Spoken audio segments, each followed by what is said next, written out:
नातिन की शादी करनी है, घर में मरीज है, बनारस से दवाई चलती है, पैसों की बहुत जरूरत है, बैंक में 3 लाख रुपए जमा है लेकिन मिल नहीं रहा, कई महीनों से बैंक के चक्कर काट रहा हूँ। यह कहते हुए 80 साल के राम छवीले तिवारी की आंखों में बेबसी और थकान साफ झलकती है। उम्र के इस पड़ाव पर जहां उन्हें आराम करना चाहिए था, वे अपनी गाढ़ी कमाई के लिए सरकारी दफ्तरों के चक्कर काट रहे हैं। दरअसल राम छवीले ने बड़ी मुश्किल से एक एक पाई जोड़कर 10 लाख रुपए सहकारी समिति बिछरहट्टा में 3 अलग अलग खातों में जमा किए थे।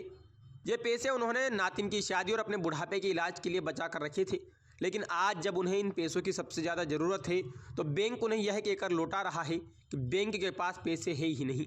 ये कहानी केवल राम छवीले की नहीं है, बल्कि ऐसे 3000 से ज़्यादा लोग हैं जिन्हें पिछले 3 साल से अपना पैसा नहीं मिल पा रहा। खास बात यह है कि इस पूरे मामले के 1 साल पहले जांच हो चुकी है और सहकारी समिति को हितग्राहियों को पैसे देने के निर्देश भी दे दिए गए। आखिर क्या है ये पूरा मामला, ये हम बताते हैं आपको। मऊगंज जिले की सहकारी बैंक की शाखा पहाड़ी के तहत आने वाली 5 शाखाएं हरदी, गोरी, देवरा, पटेहरा, टटीहरा और हटवा में खाता धारकों के 10 करोड़ रुपये से ज़्यादा जमा थी। इन 5 शाखाओं से करीब 3000 खाता धारक जुड़े हैं। 3 साल पहले बैंक की शाखाओं ने खाता धारकों को पैसा देना बंद कर दिया। उस समय मऊगंज जिला अस्तित्व में नहीं आया था, लिहाजा रीवा कलेक्टर से शिकायत की गई।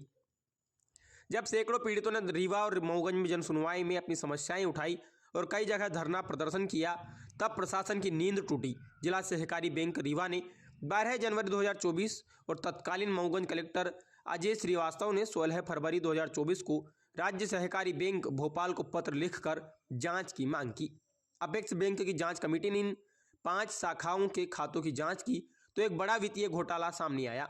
जांच में पता चला कि इन समितियों के बचत और एफडी खातों में जमा 6 करोड़ 60 लाख 37 हजार रुपये अवैध रूप से अन्य मदों में ट्रांसफर कर दिए गए थे, जो नियमों का खुला उल्लंघन है। यह राशि खाता धारकों को भुगतान के लिए उपलब्ध ही नहीं थी, यानी जनता का पैसा बैंक से गायब हो चुका था। जिला सहकारी बैंक मुख्य रूप से किसानों और ग्रामीणों को बैंकिंग सेवाएं प्रदान करते हैं।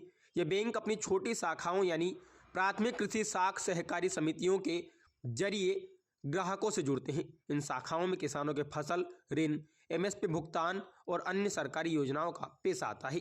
जब इन समितियों में भ्रष्टाचार होता है तो इसका सीधा असर गरीब किसानों और छोटे बचतकर्ताओं पर पड़ता है।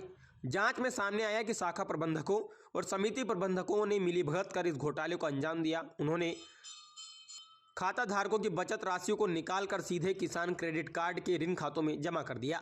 इस फर्जीवाड़े का मुख्य उद्देश्य कागजों पर केसीसी ऋणों की वसूली को 100% दिखाना था, ताकि बैंक की वित्तीय स्थिति मजबूत दिखे और अधिकारी अपनी पीठ थपथपा सकें। जब असल में ऋणों की वसूली हुई तो वह पैसा वापस बचत खातों में जमा करने के बजाय गबन कर लिया गया।